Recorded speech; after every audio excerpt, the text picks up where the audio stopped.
तो गाइज नवरात्रि चल रही है, गरबे का टाइम है, गरबा खेलो, मस्ती करो। और मिठाई विठाई तो देखो गणपति पप्पा जैसे खिलाते खाते पीते नहीं है अभी। बट स्पेसिफिकली अभी 9 दिन लड़कियों की तो कुछ ज़्यादा ही मौज होती है, स्पेशली छोटी छोटी बच्चियों की। बिकॉज कुछ लोग तो 9 दिन भी पूजा करते हो, कुछ लोग यानी भाव यानी उन लोगों को वैल्यू ज़्यादा मिलती है ना।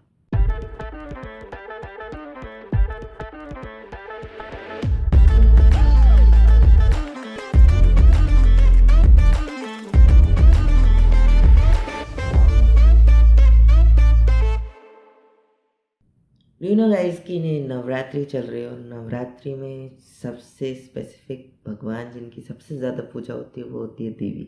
देवी के 9 रूपों की पूजा होती है। बट डू यू नो कि देवी के सिर्फ 9 रूपों की नहीं, देवी के बहुत सारे अलग अलग फॉर्म्स होते हैं जिनकी अलग अलग जगहों पर अलग अलग तरीक़ों से पूजा होती है। So guys, I am Deepesh और आज हम बात करने वाले थे नवरात्रि के बारे में, क्योंकि नवरात्रि यानी नवरात्रि के बारे में नहीं, देवी के बारे में। क्योंकि देवी के बारे में हम सब थोड़ा थोड़ा तो जानते ही हैं, पर मैंने सोचा थोड़ा और जानते हैं, थोड़ी बहुत बातचीत करते हैं, तभी तो आगे और ज़्यादा हम जान पाएंगे। मैं तुमसे कुछ कहूँगा, तुम मुझसे डीएम में कुछ कहोगे दीपेश टॉक्स के नाम पे। तुमको सेम नाम से इंस्टाग्राम पे आईडी मिल जाएगी, ट्विटर पे आईडी मिल जाएगी, तुम जाके मुझे डीएम कर सकते हो, हम वहाँ पे बातचीत कर सकते हैं। तुम मुझे यूट्यूब के नीचे कमेंट कर सकते हो, जो तुम्हारे फीडबैक्स हैं, जो तुम्हारे क्वेश्चन हैं, ठीक है ना। तो आज हम वैसे देवी के बारे में बात करने वाले थे, बट मेरे दिमाग में क्वेश्चन था कि यानी हमारे कल्चर में, हमारे इस जन्मभूमि पे बहुत सारे भगवान हैं, बहुत सारे। यानी आप देखो काउंटर पार्ट्स करो तो सबसे टॉप पे अगर बिठाएं तो शंकर जी हैं, विष्णु जी हैं, फिर उनके नीचे और भी बहुत सारे देवी देवता आ जाते हैं, फिर उनके नीचे और भी बहुत सारी कैटेगरीज हैं जिनकी हम पूजा करते हैं, जिनको हम मानते हैं। But Devi is in specific कि जिसे होल यानी पूरी ज़मीन पे, पूरे इस लैंड पे हर जगह किसी ना किसी डिफरेंट फॉर्म में पूजा जाता ही है।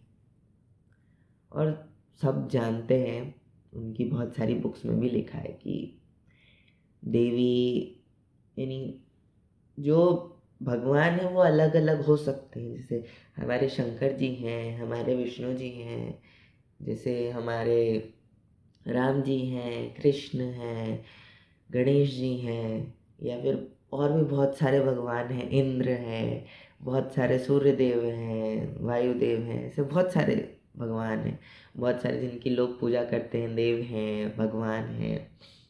बट जिन जिन उन सब के फीमेल काउंटर पार्ट्स जो हैं, ऑलमोस्ट हर भगवान के फीमेल काउंटर पार्ट्स होते हैं। हर भगवान का एक देवी का फॉर्म होता है जो उनसे रिलेटेड होता है। जैसे इंद्र की पत्नी इंद्राणी, जैसे शंकर जी की शादी माता शक्ति से हुई, पार्वती माता से। विष्णु जी के पास लक्ष्मी जी हैं, ब्रह्मदेव के पास सरस्वती माता है, गणेश जी के पास रिद्धि सिद्धि हैं, राम जी के पास सीता, कृष्ण के पास राधा। बट जो हमारी बुक्स हैं, जो वेदांत जिनको हम बोलते हैं, उनमें एक चीज़ बहुत बहुत क्लियरली बोल रखी है कि देखो भाई, भगवान ढेर सारे हैं, ऑलमोस्ट सबके फीमेल काउंटर पार्ट्स हैं। बट जो फीमेल काउंटर पार्ट्स हैं ना, वो ऐसे अलग अलग नहीं, भगवान अलग अलग है, पर जो फीमेल काउंटर पार्ट है वो सिर्फ एक है, शक्ति है, आदि शक्ति है, एनर्जी है। उनके अलग अलग फॉर्म्स हैं, यानी जिसको जिस तरीके की शक्ति की ज़रूरत है उस फॉर्म में उनके साथ वो शक्ति इनकारनेट हो गई। यानी लक्ष्मी, पार्वती, सरस्वती, इंद्रदेव की पत्नी रिद्धि सिद्धि, सीता, राधा, ये सब एक ही हैं, जस्ट वन फॉर्म, दुर्गा। और यानी बाकी तो हम जानते ही हैं कि पार्वती माता ने ज़्यादातर फॉर्म्स ले रखे हैं, बट जो फॉर्म्स अलग अलग देवी देवताओं के साथ, अलग अलग भगवानों के साथ जुड़े हुए हैं, वो भी सेम ही, सेम एनर्जी से, सेम एनर्जी के पार्ट्स हैं, बस उनका वो फॉर्म है जो उनके इस्तेमाल में आने वाला है, जो मेल काउंटर पार्ट है उनके, इसलिए वो ऐसा है। अब जैसे हम जानते हैं अभी हम नवरात्रि मना रहे हैं, नवरात्रि की कहानी और सबसे ज़्यादा फेमस है, सबने कभी ना कभी किसी एनिमेटेड शो में तो देखी होती है, एनिमेटेड शो नहीं तो किसी ना किसी टीवी शो में देखी होती है। हमारे पुराने टाइम के टीवी कल्चर में तो टीवी शोज़ में, टीवी सीरियल्स में आती रहती थी ये कहानी। अब तो खैर टीवी सीरियल्स की हालत कुछ ज़्यादा ही ख़राब है, वो लोग पता नहीं कौन सी अपनी माइथोलॉजिकल पैरेलल यूनिवर्स बना के बैठे हैं, बट उनके बारे में कभी और बात करेंगे कि वो बहुत ही इंटरेस्टिंग सी बात है। बट यानी आप ही सोचो यार, बट यानी आपने देखा होगा यानी पहले देवी माँ के ऊपर बहुत सारे नाटक बने। अब जैसे कुछ साल पहले जब हम 10-12 साल के थे, जब वैष्णो देवी बहुत ज़्यादा फेमस थी, या फिर हमने वैष्णो देवी के बारे में बहुत ज़्यादा सुना, आज भी बहुत फेमस। बट ऐसा है कि आज हम और भी मंदिरों को आसपास जानते हैं, तो हम उनके बारे में भी जानते हैं, तो वो उतना ज़्यादा फैसिनेटेड नहीं है, फैसिनेशन नहीं है उतना। वो उतनी फेमस है, वो उतनी शक्तिशाली है। कोई ऑफेंड मत हो ना, मैं बुराई नहीं कर रहा हूँ, मैंने पहले ही बोला हर एनर्जी एक ही है। बट यानी पहले हम जब छोटे थे तो जब वैष्णो देवी के बारे में लोग ज़्यादा बात करते थे, लोग ज़्यादा उत्सुक रहते थे वहाँ जाने के लिए। जैसे हम बड़े बड़े होने लगे तो आसपास वो पॉपुलेशन कम हो गई और यानी आसपास के मंदिर भी और ज़्यादा फेमस होने लग गए, यानी हमारी नज़र में। यानी पहले जब मैं छोटा था ना, तो पहले जहाँ मैं रहता हूँ अभी, जो हमारा शहर है, पहले तो मैं भी सोचता था यानी टीवी में इतने सारे शोज़, यानी इतने सारे शोज़ आते हैं, किसी में हमारे शहर का तो नाम ही नहीं आता।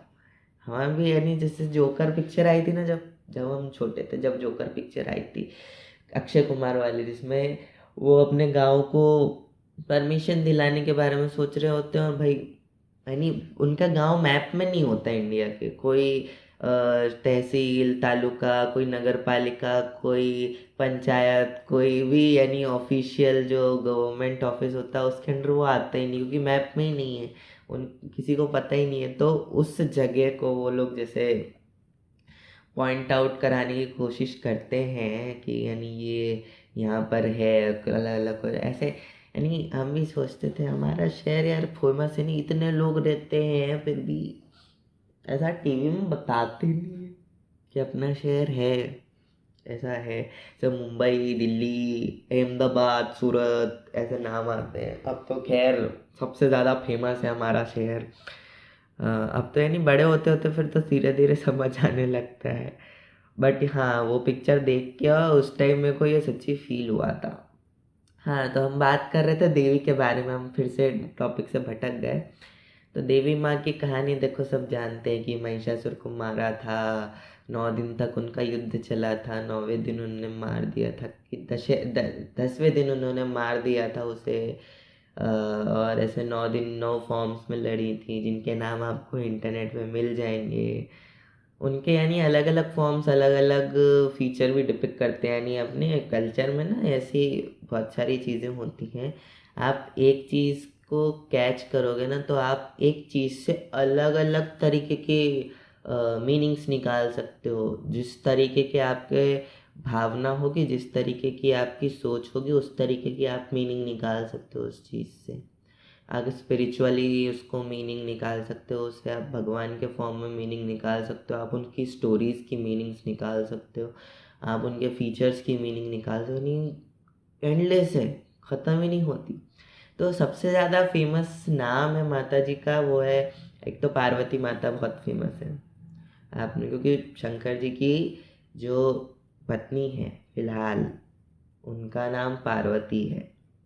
और वो पार्वती माता ने बहुत, यानी पार्वती माता जो फाइनल इनकारनेशन बोलते हैं आदिशक्ति का, तो वो बहुत फेमस है। उसके बाद उनका और ज़्यादा फेमस फॉर्म है दुर्गा का, क्योंकि दुर्गा का ही यानी उन्होंने इनकारनेट हुई थी दुर्गा माता महिषासुर को मारने के लिए, सब जानते हैं। तो दुर्गा माता इज़ मोर फेमस, यानी उनका नाम ज़्यादा फेमस है नवरात्रि, स्पेशली नवरात्रि के टाइम पे। दुर्गा माता, ऐसे तो बहुत सारे नाम हैं, आप ऐसे नाम डालोगे तो ऐसे नाम ही नाम, नाम ही नाम, और हर नाम के अलग अलग रीज़न, अलग अलग फॉर्म्स उनने जब लिए हैं। दुर्गा माता के बाद आई थिंक वैष्णो देवी बहुत ज़्यादा फेमस है। वैष्णो देवी हैं, फिर वो जो 51 या फिर 52 शक्तिपीठ है। यू नो शक्तिपीठ की भी एक अलग ही स्टोरी है। यानी शक्तिपीठ की स्टोरी भी ज़्यादातर लोगों को पता होगी, पर कई लोगों को पता नहीं होगी। तो शक्तिपीठ की स्टोरी ऐसी है कि सबसे पहले तो क्या हुआ था, जब ब्रह्मा जी को दुनिया बनाने दी तो उन्होंने शिव और शक्ति को बोला था कि आप अलग हो जाओ, नहीं तो दुनिया के लिए एनर्जी नहीं मिले। एनर्जी बहुत ज़्यादा बैलेंस्ड थी उस टाइम, और दुनिया बनने के लिए आप सभी को पता है हलचल चाहिए। एटम्स में पता है ना, वो इलेक्ट्रॉन घूमते रहते हैं, इलेक्ट्रॉन्स के अंदर भी पार्टिकल्स में फ्लक्चुएशन होता रहता है। वो फ्लक्चुएशन का मतलब है कि वो एनर्जी सेटल डाउन नहीं है। जब शिव और शक्ति साथ में थे, एक फॉर्म में थे, एक साथ थे, जस्ट एक एक ही थे, यानी अलग नहीं थे, उस टाइम पे वो चीज़ थी ही नहीं, वो चीज़ एग्जिस्ट ही नहीं करती थी। बट अब एग्जिस्ट करती है। तो क्योंकि उनको अलग, यानी उनको अलग किया, तो उनने सोचा फिर यानी बाद में मिल लेंगे। ऐसे जब तक दुनिया चलेगी, जब तक शिव शक्ति उस तरीके से एक नहीं हो सकते। तो हाँ, वो चला। फिर उसके बाद माता जी ने बहुत सारे जन्म लिए, बहुत सारे इनकारनेशन हुए माता जी के, बहुत सारे उन्होंने बर्थ लिए धरती पे, अलग अलग रूप लिए। कि यानी उसमें शंकर जी को टास्क था या फिर माता जी का टास्क था। अलग अलग स्टोरीज हैं, अलग अलग डिपिक्शंस हैं। आप अलग अलग पढ़ोगे तो आपको अलग अलग मिलेगा, टीवी में तो बहुत कम दिखाते। तो उन्होंने बहुत सारे जन्म लिए और बहुत सारे जन्मों में उन्होंने ट्राई किया कि वो जो इंसान का रूप ले रहे हैं धीरे धीरे ग्रो होके वो स्पिरिचुअली उतनी ग्रो हो जाए कि वो आदि शक्ति के फॉर्म को अपने अंदर एब्जॉर्ब कर सके। तो शंकर जी ने, यानी क्योंकि पहले कोशिश कर थी तो जब भी वो इंसान के रूप में शंकर जी माता जी से शादी करते थे, यानी देवी पार्वती के जो पहले इनकारनेशन, तो एक टाइम ऐसा आता था कि उनकी मृत्यु हो जाती थी, कि वो कुछ ना कुछ हो जाता था। तो ऐसे वो फिर धीरे धीरे शंकर जी और स्ट्रिक्ट होते गए कि आप अच्छे से तपस्या कर लो, आप अच्छे से देवी को अपने अंदर एब्जॉर्ब कर लो, उनकी शक्तियों को, उनको जागृत कर लो, फिर हम आपसे शादी करेंगे। ऐसा हुआ।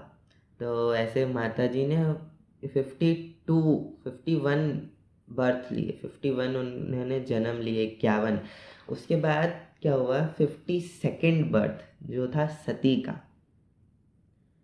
जो 52nd बर्थ था, यानी 52वां जो बर्थ था वो था सती का। तो सती माता ने ऑलमोस्ट, यानी उनकी तपस्या थोड़ी, वो दक्ष की बेटी थी, और दक्ष जो थे वो प्रजापति थे, ब्रह्मा जी के मानस पुत्र थे।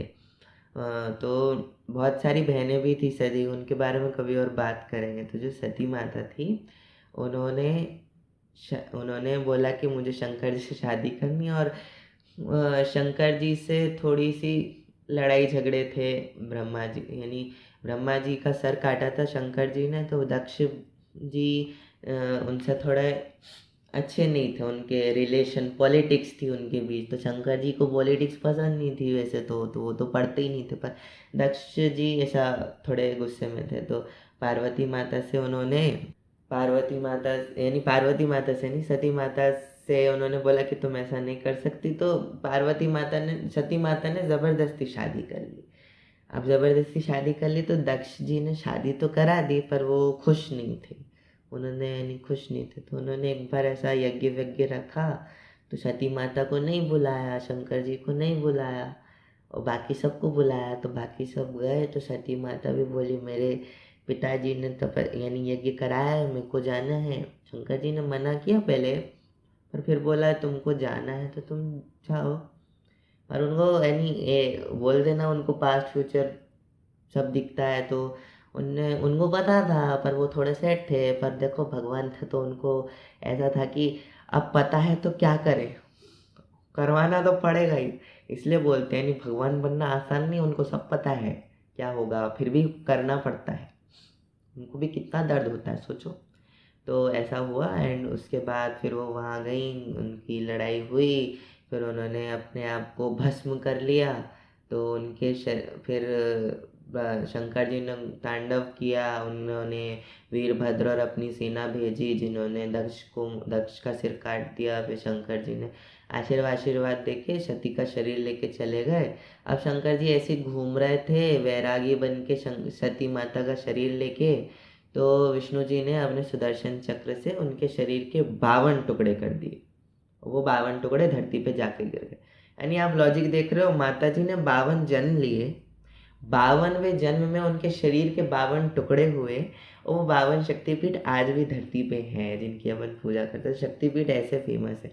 एंड यू नो कि स्कंद पुराण में ऐसा लिखा है कि जो माता जी के शक्तिपीठ हैं, जो 52 शक्तिपीठ हैं, जो सती माता की कहानी है वो इस मनवंतर की नहीं है। यानी अगर आपको हिंदू माइथोलॉजी या फिर माइथोलॉजी हमारी माइथोलॉजी पुराणों में वेदांतों में जो टाइमलाइन दे रखी है, यानी युग, फिर 4 युगों का महायुग, फिर महायुग, 71 महायुगों से एक मनवंतर, और 14 मनवंतरों से एक दिन ब्रह्मा जी का, और ऐसे ही 14 मनवंतरों से एक रात, और ऐसे बनता है उनका पूरा दिन, जिसको अपन बोलते हैं कल्प और प्रलय। 14 मनवंतरों का एक कल्प और 14 मनवंतरों का एक प्रलय, और ऐसे दिन रात होती है।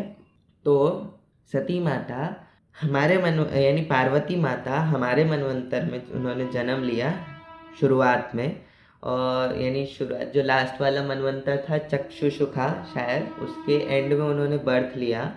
और अभी यानी इस मनवंतर में पार्वती माता के साथ शंकर जी की पूरी स्टोरी हुई, और इससे 21 मनवंतर पहले सती माता की जो स्टोरी थी उसका एंड हुआ था। यानी जो पिछले ब्रह्मा जी का पिछला दिन था, उसका सबसे पहला जो मनवंतर था, उसके यानी उस मनवंतर में सती माता की कहानी हुई थी। यानी इस मनवंतर के दक्ष भी अलग थे, इस मनवंतर की कहानी भी अलग थी। और हम इतने लकी हैं कि हमारे इस मनवंतर में कृष्ण ने जन्म लिया, क्योंकि पिछले 6 मनवंतरों में कृष्ण ने जन्म नहीं लिया था। इस मनवंतर में शंकर जी और पार्वती जी की स्टोरी हुई, और शायद इसी मनवंतर में राम जी की स्टोरी भी हुई, क्योंकि पिछले मनवंतरों में शायद नहीं हुई थी। तो ये बहुत फैसिनेटिंग टाइमलाइन है। और आज हमने पार्वती माता के बारे में, देवी के बारे में बहुत सारी चीज़ें जानी। अभी बहुत सारी चीज़ें हैं जो आप लोगों को नहीं पता होंगी, बहुत सारी चीज़ें जो मुझे पता नहीं होंगी। तो चलो कमेंट्स में डीएम खेलते हैं। आपको कुछ स्टोरीज पता है तो मेरे साथ शेयर करो, अपने दोस्तों के साथ इस पॉडकास्ट एपिसोड को शेयर करो। और गाइज़, जिसे हम अच्छे लगे, हमारी आवाज़ अच्छी लगी, हमारी बातें अच्छी लगी, तो प्लीज़ जिस भी प्लेटफॉर्म पे आप सुन रहे हो उस पर फॉलो कर दो। अगर रेट कर सकते हो रेट करो, अगर इंस्टाग्राम पे फॉलो करना है तो करो, क्योंकि मैं उस पर कोशिश करता हूँ डेली ऐसी नॉलेजफुल बातें शेयर करता रहूँ, और थोड़ी बहुत मस्ती भी करते रहे हम। मेरा एक गेमिंग चैनल है, मेरा एक पॉडकास्ट चैनल है यूट्यूब पे, तो अगर आप यूट्यूब पे सुन रहे हो तो वहाँ पे तुम कमेंट्स में बता सकते हो, सब्सक्राइब कर सकते हो, लाइक शेयर कर रहो अपने दोस्तों के साथ। और अगर तुम इंस्टाग्राम पे तुम मुझे डीएम कर सकते हो। और मेरा एक गेमिंग चैनल, उसके बारे में कभी और बात करेंगे। तो आज का एपिसोड यहीं ख़त्म करते हैं। आप सभी को नवरात्रि की ढेरों बधाइयाँ, और माता जी की पूजा करो, खूब गरबा खेलो, गुजराती हो तो और गरबा खेलो, मीठा मीठा थोड़ा खाने में कम खाओ, वैसे तो आपका फूड कल्चर है, आपको जो खाना है खाइए। थैंक यू, मिलते हैं अगले एपिसोड में।